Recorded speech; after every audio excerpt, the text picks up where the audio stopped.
Good morning guys! Once again, ito si Mabuhay sharing the cloudy weather and sharing sa aking mga halo-halong halaman. Kahit OFW po tayo, pwede tayong maghalaman sa bahay ng amo kung ito ay may space at kung payag ang ating mga amo.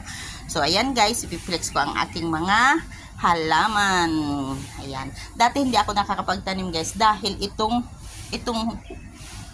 buong ito, aking halamanan ngayon ay bahay. Kubong po ito. So noong inano ng government, Hong Kong government na bawal, inalis nila yung mga extension, so naging garden ko na siya. So ayan na guys, flex natin ang ating halaman. So ayan, halo-halo, tinawag ko tong halo-halo dahil may halaman, may vegetables at fruits tayo guys. So ayan, ito ang ating ampalaya guys. Una is ang ating ampalaya kung saan dito ampalaya at saka basil ang magkasama guys. Dahil kung isa-isahin ko to, mapupuno hanggang doon guys. Hanggang doon mapupuno ito. Papagalitan ako ni among lalaki. Teritoryo ko lang dito guys. Hindi ko na siya pwedeng teritoryo dyan. Dahil teritoryo yan ng aking among lalaki para sa kanyang yoga at exercise every Saturday and Sunday morning. So ito naman ang aking teritoryo. So ayan guys, flex ko lang guys at konting tip kung paano maging healthy ang ating mga halaman. So ito guys, mayroon tayong basil. Ayan, basil po yan guys. Pinag-harvestan ko na siya. Ayan nag-harvest ako last week. So mamaya mag-harvest na naman ako. So ito guys yung ampalaya. Ayan, mayroon tayong ampalaya. And this is guys, kaya nagkaroon ako ng ampalaya dyan. Supposed to be, hindi ko naman yan tinanim guys, kundi yung mga pinagbalatan ko ng mga vegetables, nilalagay ko dyan guys. So yung buto ng ampalaya, ayan, nandyan siya guys. So tumubo siya. So nagkaroon ako ng instant ampalaya. So mag-uulam na tayo after 2 weeks siguro yan. So ayan guys, meron tayong mga halaman. Hindi ko alam kung anong mga klaseng halaman. Ayan, marami tayong mga halaman guys. Matagal na tong mga halaman ko to guys. Matagal na siya. At mayroon din tayong pwera to guys kasi mayroon din tayong espada ba tawag yan, hindi ko alam. Ito mayroon tayong tawag ito, aloe vera. Itong aloe vera na to guys, inaalis ko na nga siya. Ayan, tumutubo ulit, nagsusurvive siya. Ayan guys, yung ating mga halaman. At ito guys, ang ating aloe vera, kung saan pwede nyong gamitin ito guys, na kung kaya nyo lang juice, pero ako hindi ko kaya. At pang sa buhok, yung mga manipis ang buhok. Ayan, ito guys. At mayroon tayong papaya guys. Ayan, yung papaya natin guys. Bakit nagkaroon ako ng papaya dito? As usual guys, yung aking pinagbalatan ng papaya at buto ng papaya ay nilagay ko dito. So tumubo siya guys. So makikita nyo yun guys, mga pinagbalat-balatan ko, nilalagay ko lang siya yan guys para maging fertilizer. At siya, so ito na yung puno ng aking papaya. O diba, mataba, kagaya ni Mabuhay, mataba. So ayan guys, at mayroon tayo, remember yung may lemon ako guys.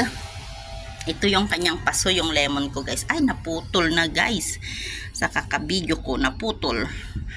Ayan, maliligo ako mamaya, kunin ko yan. And remember last time, mayroon akong video na gamit ang aloe vera para sa face. Pwede din po yan. Pang sa mukha, pwede din. So ayan guys, yung paso ng lemon. Ito guys, itong dalawang paso na nandyan ay yung mga pinagbabalatan ko guys, nilalagay ko dyan. So ayan. Ayan guys, kaya ito maraming tubo-tubo kasi lahat ng mga pinagbabalatan ko nilalagay ko dyan guys. At pag nagdidilig ako, dito ako nagdidilig, dito ko nilalagay yung mga tubig para ma-rinse siya, para para hindi siya mag-dry, basa siya. Tapos ina-absorb naman dito. O, di ba? Kaya ang aking lemon ay healthy at namunga ng napakarami, guys. So, let's count kung ilang bunga ng aking lemon, guys. Samahan niyo akong count natin, guys. So, ito siya, guys. Ayan, oh. Ito yung pinakamalaki, guys. Isa. Tapos, mayroon pa doon, guys. Ayun, oh. Kita nyo? Ay. Ayun, dalawa. So, akyat tayo dito, guys. Ay, ayan pa, oh. Tatlo. Ayan, akyat tayo, guys. Apat. Ayan, apat. And, meron pa dito, guys. Ito, kinakount ko na siya na mabubuhay siya, guys. 5. And, last but not the least, pang-anim yan, guys. So, ayan, guys. O, diba? Ayan, at meron tayong prutas. Meron din tayong bulaklak ng orchids doon, guys. O, diba? Ayan. Yung orchids ko, guys, is nandun yung kanyang puno. Ayan. Diyan ang puno ng aking orchids. Kaya tawag ko dito, halo-halong garden. Ayan. At meron din tayo dito, guys, oh. Isa pang orchids na namumulaklak. So, ayan, guys. O, diba? Ayan, oh. Oh, ang ganda ng bulaklak niya. So, ayan. Kaya tinawag kong halo-halo dahil mayroon tayong mga orchids din. At ito pa. Ayan. Oh, nagbo-bloom na yung kanyang flower. Ayan, meron din tayo dyan. So, yan, guys. Ang kagandahan kasi dito, guys, mayroon akong garden. Mayroon akong space for that. At ito, mga ibang halaman, hindi ko alam anong mga pangalan ng mga yan. Pero ito, guys, nung linggo lang ito binigay ni lola ko. Pero hindi ko alam if that one is mabubuhay o hindi. Mabuhay man o hindi, basta aalagaan ko pa rin. Titignan natin kung ito ay mabubuhay o hindi. Ayan.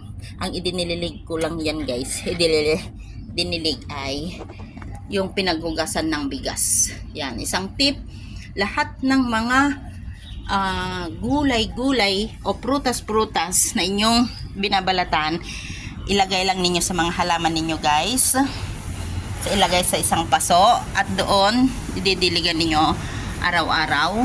Dahil kayo araw-araw nagluluto ng bigas, idilig ninyo yung pinaghugasan ng bigas. And to be honestly, magiging maganda ang inyong mga halaman, maging healthy. At ito, guys, isi-share ko. Hindi ko alam kung anong puno ito, guys. So, let's see ito, guys. Ayan. Ito, guys, yung insulin. Ayan. Insulin. Sa mga familiar dito, insulin to, guys. Gamot sa diabetic. Ba't hindi naniniwala si amo ko? Ayan, guys. Kung anong anong puno ito, hindi ko alam. Ito ay may bagas. Buto. May buto. Tumubo lang siya, guys, doon. Pero alam ko yan, avocado. Kasi mayroon akong tinapon na buto ng avocado doon.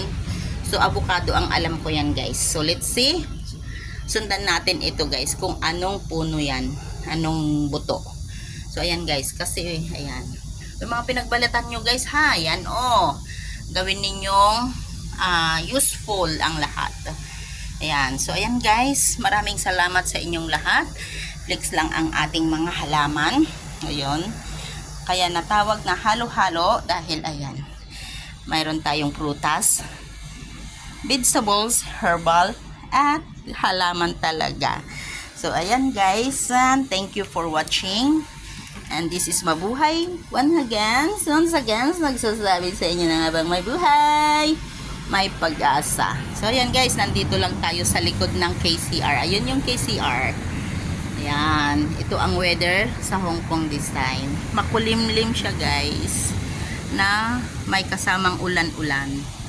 So, ito. Ayan, guys. Ayan. So, once again, maraming salamat sa lahat ng aking mga member channel. Maraming salamat sa lahat ng mga team. Maraming thank you. Ayan. And God bless us all, guys. Ingat po lagi tayo. Saan man tayong lugar, saan man tayong sulok ng mundo pala. Ayan, mag-ingat po tayo. Dahil ang ating buhay ay iisa lamang. So, ayan. Ingatan natin ang buhay na binigay ng Lord sa atin. So, bye guys, and see you in my next video. Kung hindi ka pa subscribe sa aking channel, subscribe ka na para may makita kang konting halaman. Ayan guys.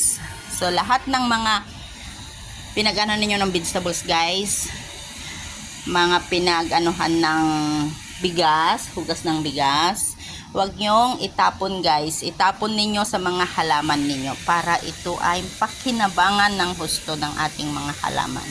At pakikinabangan din natin ang ating mga halaman pag ito ay namulaklak. Napakaganda sa ating mata at pakiramdam.